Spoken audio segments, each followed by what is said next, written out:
nous donnerons ta chambre à elle, a dit ma mère avec indifférence.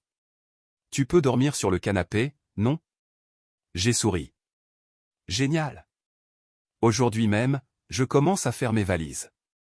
Le lendemain, sans eux, j'ai signé le contrat de location. Bonjour, je m'appelle Irène, j'ai 24 ans et je vis à Alicante. Je ne suis pas habitué à écrire des choses comme ça, je n'utilise même pas les réseaux sociaux, mais aujourd'hui, je ne sais pas, quelque chose en moi a explosé et j'ai besoin de le libérer. Je travaille comme caissière chez Mercadona depuis 4 ans. Je me lève à 6 heures, je prends une douche en 5 minutes, je mets mon uniforme et je pars passer 8 heures debout. Pi2, code Pi2, pièce, sac, sourire forcé, clients qui ne me regardent même pas, des gens qui se plaignent parce que le pain est trop dur ou qu'il n'y a pas de monnaie. Mes pieds me font mal comme si je marchais sur des clous. Quand mon service finit, un autre commence, je rentre chez moi, je dois nettoyer, cuisiner, emmener ma petite sœur au conservatoire, m'occuper de ma grand-mère qui a du mal à marcher, vérifier que les factures sont payées, tout ça sans que personne ne l'apprécie. Personne ne le voit parce que c'est normal, parce qu'Irène peut tout faire, et je m'en suis convaincu. La première fois que j'ai appris à me taire, j'avais 15 ans. J'avais été accepté dans une école de design à Madrid et j'étais tellement excité. Je pensais enfin à quelque chose qui était pour moi. Mais ma mère a pleuré, elle m'a dit que c'était trop dur pour elle seule, que ma sœur avait besoin de moi, que j'étais la seule à bien m'occuper de ma grand-mère. Moi, avec ma valise à moitié faite et le cœur à moitié brisé, j'ai dit d'accord, je reste une année. Cette année est devenue 9 ans. Ma mère ne travaille pas depuis des années, elle dit qu'elle a de l'anxiété, que le monde est très injuste envers elle.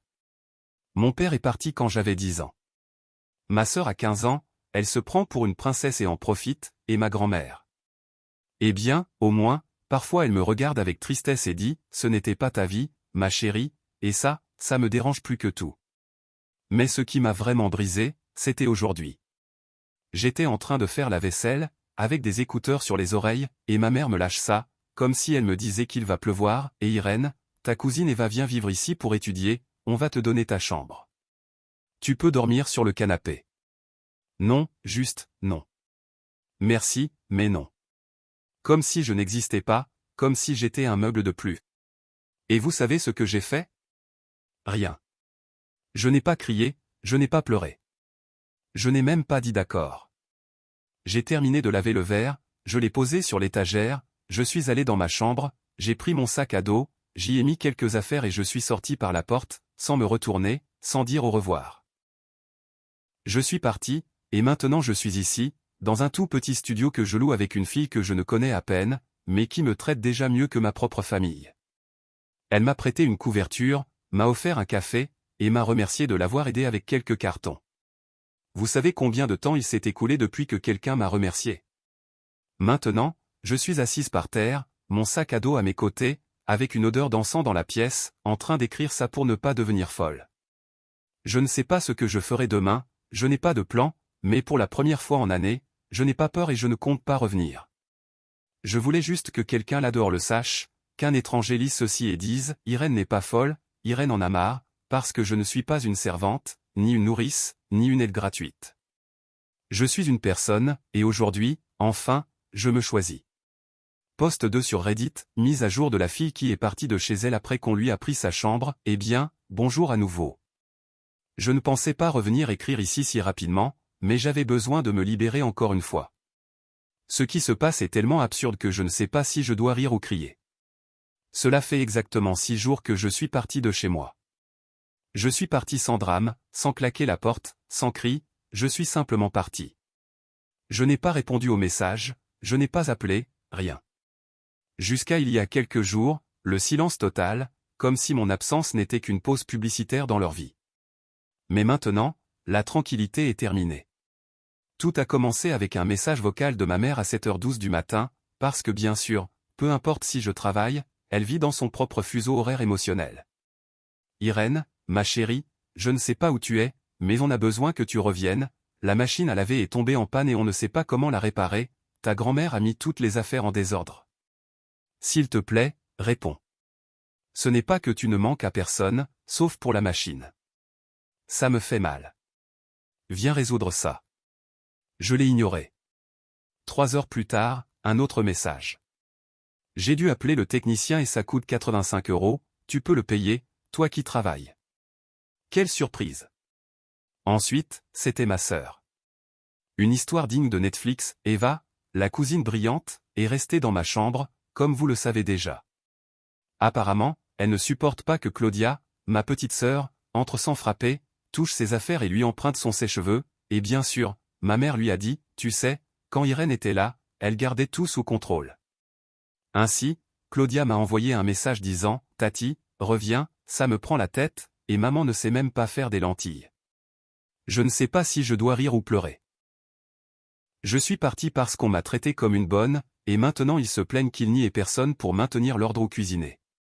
Je ne sais pas comment leur expliquer que c'était précisément le problème.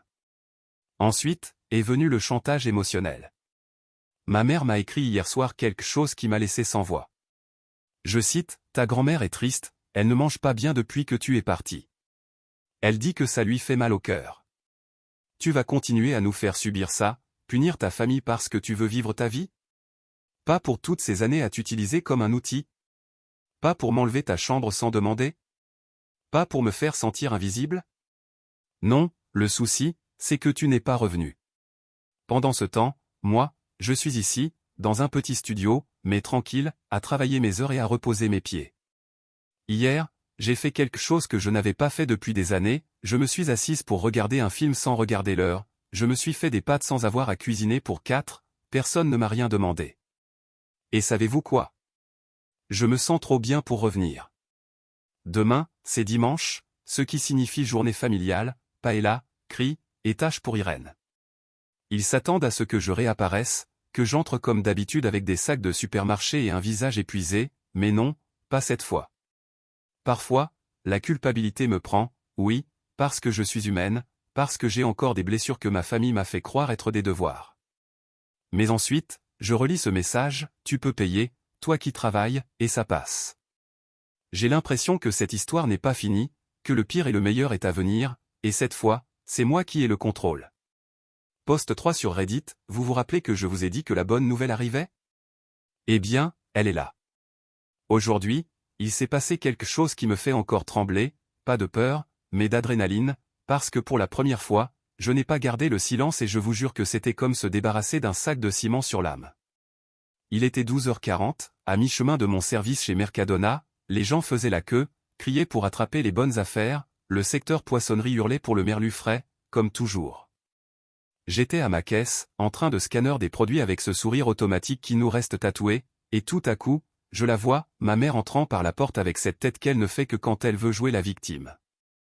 Derrière elle, ma sœur Claudia est surprise, la cousine Eva, toutes les trois comme si elles défilaient pour le drame le plus grand de l'année.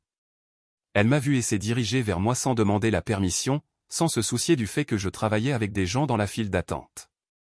Elle s'est arrêtée devant moi, a croisé les bras et a dit: « Tu vas vraiment continuer à faire cette bêtise ici, devant tout le monde, comme si tu n'avais pas de famille ?» J'ai senti comme si la file se taisait, un homme a arrêté de ranger ses affaires dans son sac, une femme a attrapé son fils par le bras et s'est tournée, curieuse. Je suis resté figé 2 secondes, puis j'ai répondu sans hausser la voix, « Je travaille. » « Eh bien, pour cela, c'est important, » a-t-elle insisté. Ta grand-mère ne cesse de pleurer. Tu sais ce qu'elle a dit aujourd'hui? Que si tu ne reviens pas, elle va se laisser mourir. Boum. Là, il y avait le chantage émotionnel de niveau Dieu. J'ai senti que quelque chose montait en moi comme du feu, et je ne sais même pas comment, mais j'ai parlé sans penser. Alors qu'elle mange, qu'elle se lève, que tu t'occupes d'elle. Ne me parle pas comme ça. Regarde comment tu es. Tu crois que c'est une vie, de gagner des miettes dans un supermarché? Et là, j'ai craqué parce qu'un souvenir m'a brûlé de l'intérieur. J'avais 14 ans, j'étudiais pour un examen d'histoire, j'avais eu un 9 à l'examen précédent, j'étais enthousiaste. Et elle est entrée dans la chambre et m'a dit, « Tu étudies encore? Si tu aimes tant ça, tu pourrais aussi aider ta sœur. Ne sois pas égoïste, tu sais déjà plus. » C'était toujours ça, si je savais, je devais donner, si je pouvais, je devais céder, ce n'était jamais assez. Je l'ai regardé droit dans les yeux, ferme et j'ai dit, « Tu sais ce qu'il y a de pire que de gagner de l'argent dans un supermarché? » Quoi, m'a-t-elle demandé avec sarcasme. C'est de vivre toute sa vie en attendant que ta fille soit mère, infirmière et banque, et quand cette fille s'en va, ne même pas savoir faire des lentilles. Claudia a lâché un rire nerveux, Eva a baissé les yeux. Tu ne comprends pas ce que c'est que de se sacrifier pour une famille, Irène, a asséné ma mère. Non, ce qui se passe, c'est que j'ai enfin arrêté de le faire et ça vous dérange. J'avais les mains qui tremblaient mais j'ai continué. Je ne suis pas ta servante, je ne suis pas gardienne, je ne suis pas votre solution et je ne reviens pas. Les gens dans la file ne disaient rien, mais quelqu'un a murmuré doucement, bien dit, fille. Mon patron s'est précipité, pensant que j'étais une cliente folle, elle m'a regardé avec inquiétude mais n'est pas intervenue. Ma mère m'a regardé comme si elle ne me connaissait pas et a dit à voix basse, comme si ça faisait mal, tu n'es pas la fille que j'ai élevée. Et toi, tu n'es pas la mère que je méritais, lui ai-je répondu. Elles sont parties, sans rien acheter. Je suis resté là, le cœur battant, avec le souffle court, légère, libre. Quand le service a fini, je suis allé aux toilettes, je me suis regardé dans le miroir, et pour la première fois, je me suis senti moi, sans culpabilité, sans peur, sans avoir à me justifier. Je vais continuer ici, dans mon studio, avec mon encens bon marché, avec ma colocataire qui me demande comment s'est passée ma journée, avec mon petit lit, mais à moi, avec ma vie devant moi. Et si un jour je reconstitue ma famille, ce sera des gens qui m'aimeront pour être Irène, pas pour ce que je donne, pas pour ce que je nettoie, pas pour ce que je paye. Un camarade m'a posé une question futile et ça m'a vraiment agacé. Bonjour encore une fois. Je ne sais pas pourquoi je continue à écrire ici, mais je suppose que c'est le seul endroit où je n'ai pas besoin de faire semblant. Aujourd'hui, il m'est arrivé quelque chose de bizarre, enfin, petit mais bizarre. Une phrase, rien de plus, mais ça m'a plus remué que tout le drame avec ma famille. Je suis chez Mercadona, en service de l'après-midi, tout est normal, client, caisse, chaleur, douleur dans les pieds, comme d'habitude. Je forme le nouvel arrivant, Lucas. C'est un bon gars, tout neuf, sympa, il a 21 ans, il semble être une bonne personne, bavard, un peu maladroit mais agréable. Bref, nous sommes en train de gérer des sacs, et soudain, il me lance, et toi, tu as quelqu'un qui prend soin de toi. Je suis resté scotché, littéralement. Je ne savais pas quoi dire, j'ai sorti un rire forcé et j'ai répondu, non, je vais bien comme ça. J'ai menti, bien sûr. Une personne qui s'occupe de moi. Pas du tout. Ma mère ne m'appelle que quand elle a besoin de quelque chose, ma sœur m'ignore si je ne lui donne pas d'argent, et vous savez ce qu'il en est de ma grand-mère. Mon père n'existe pas, mes anciennes amies ne m'écrivent que pour des services. Personne ne s'occupe de moi, je suis celle qui a toujours pris soin des autres depuis l'âge de 10 ans, dès que j'ai su réchauffer de la nourriture et aider avec ma grand-mère. Je n'ai pas pleuré au travail, mais ça m'a fait mal. En rentrant chez moi, je me suis mise sous la douche et là, j'ai lâché prise, sans savoir pourquoi. Ça m'est uniquement sorti à cause de cette question désagréable qui ne m'avait jamais été posée auparavant. Ensuite, je me suis assise sur mon lit, épuisé, et j'ai pensé qu'il fallait que je fasse quelque chose pour moi, même un petit geste. J'ai donc cherché des cours de design en ligne. Je me suis inscrite à un cours basique à 50 €. Je ne sais pas si j'irai jusqu'au bout, mais pour la première fois depuis longtemps, j'ai fait quelque chose qui n'était que pour moi. Ma colocataire m'a vu sortir de la douche avec les yeux rouges. Elle n'a rien dit, juste m'a tendu une serviette propre et m'a proposé de regarder une série. C'était bien plus que ce que ma famille m'a donné en année. Donc, pour l'instant, qui s'occupe de moi? Personne. Mais j'apprends à commencer par moi-même. Petit pas, mais c'est déjà ça. Mise à jour, je suis revenu. Je ne pensais pas écrire aujourd'hui, mais je viens de trouver quelque chose qui m'a laissé sans voix. Je l'avais dans une boîte que j'avais emportée de chez moi, sans savoir qu'elle était là. En rangeant un peu, ma colocataire est à fond dans le ménage et je ne veux pas être la désordonnée, j'ai sorti une vieille boîte. Je n'ai pas regardé à l'intérieur, j'ai juste mis des choses rapidement le jour où je suis parti, des papiers, des photos, un livre, des pyjamas. Rien d'important, en théorie, mais au fond, plié, il y avait une enveloppe. J'ai reconnu l'écriture au premier coup d'œil, c'était de ma grand-mère. Elle l'avait écrite il y a des années, je ne sais même pas quand. Je ne me souviens pas qu'elle me l'ait donnée, peut-être qu'elle l'a glissée dans mes affaires quand je vivais encore chez mes parents. En tout cas, c'était adressé à moi. Je l'ai ouverte. Voici ce qu'il y avait écrit, je copie tel quel parce que ma main tremble encore. Irène, je ne sais pas si un jour tu liras cela, mais je veux que tu saches une chose. Tu as toujours été celle qui donnait le plus, celle qui se taisait, celle qui était toujours là sans que personne ne le demande, parce que c'est ce que tu faisais. On t'a appris à rester dans l'ombre comme si c'était normal, mais ce n'est pas le cas. Ce n'est pas juste qu'on te fasse sentir que tu ne vaux que par ce que tu fais pour les autres. Tu es bien plus que ça. Tu es lumière, même quand on te cache. Je l'ai vu, même si je n'ai pas toujours su te le dire. Pardonne-moi pour cela. Je l'ai lu 2 fois parce qu'à la première lecture, j'ai tant pleuré que mes lunettes se sont embuées. Ma grand-mère, celle qui semblait toujours si silencieuse, si froide, si pragmatique, la même qui me disait de mettre plus de sel dans les plats pendant que je cuisinais. Elle savait tout ce temps, elle était au courant, et personne n'a rien fait. Après l'avoir lu, je suis resté sur mon lit, sans bouger pendant 1 heure, à réfléchir, à digérer. La seule pensée qui m'est venue a été, j'aurais aimé que quelqu'un me le dise plus tôt.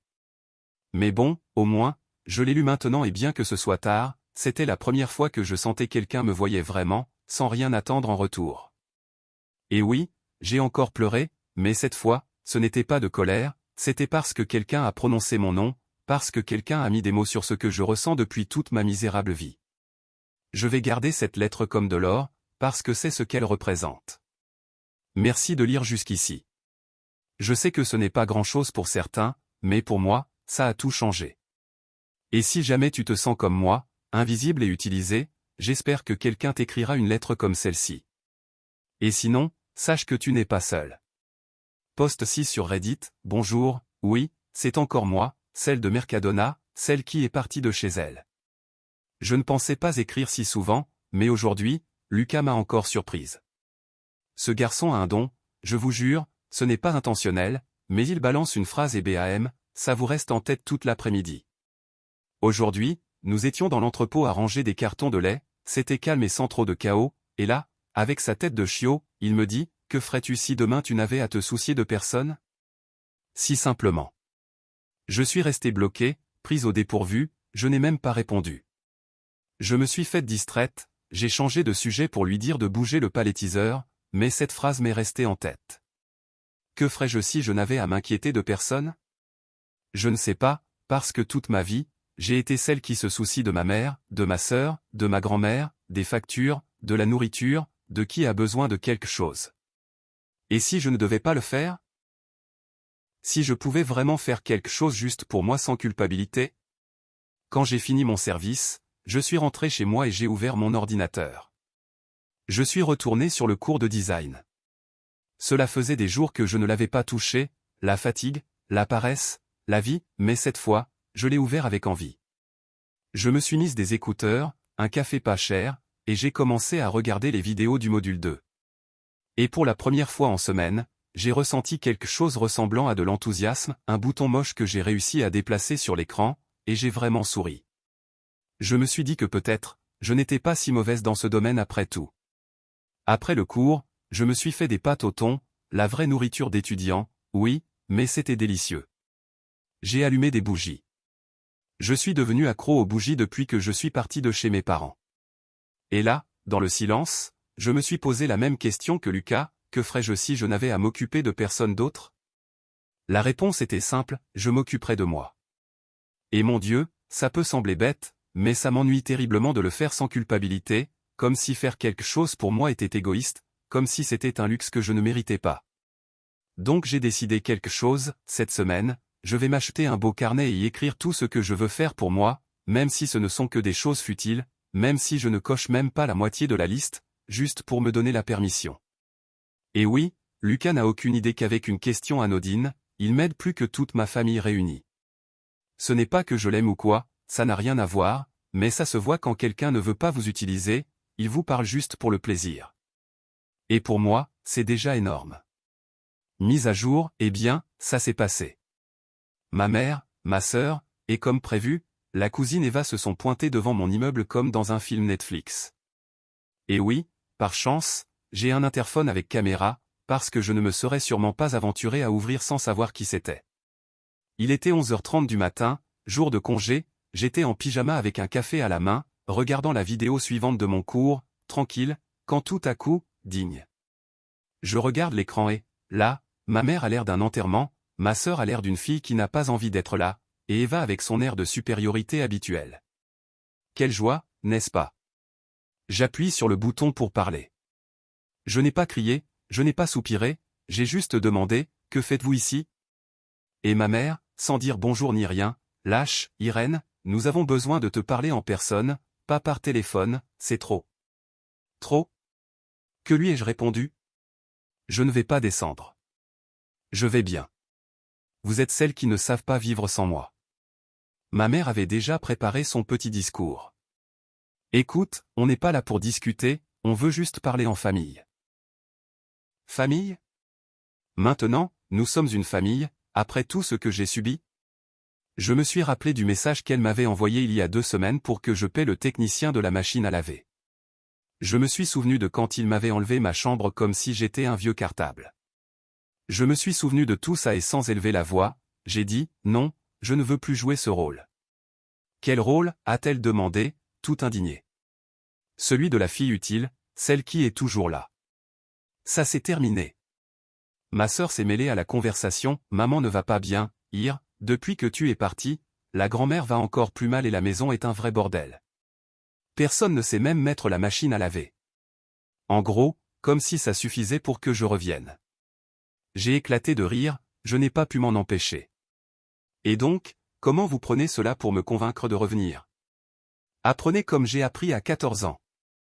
Eva, qui était restée silencieuse, a alors lâché, finalement, c'est immature, tu sais.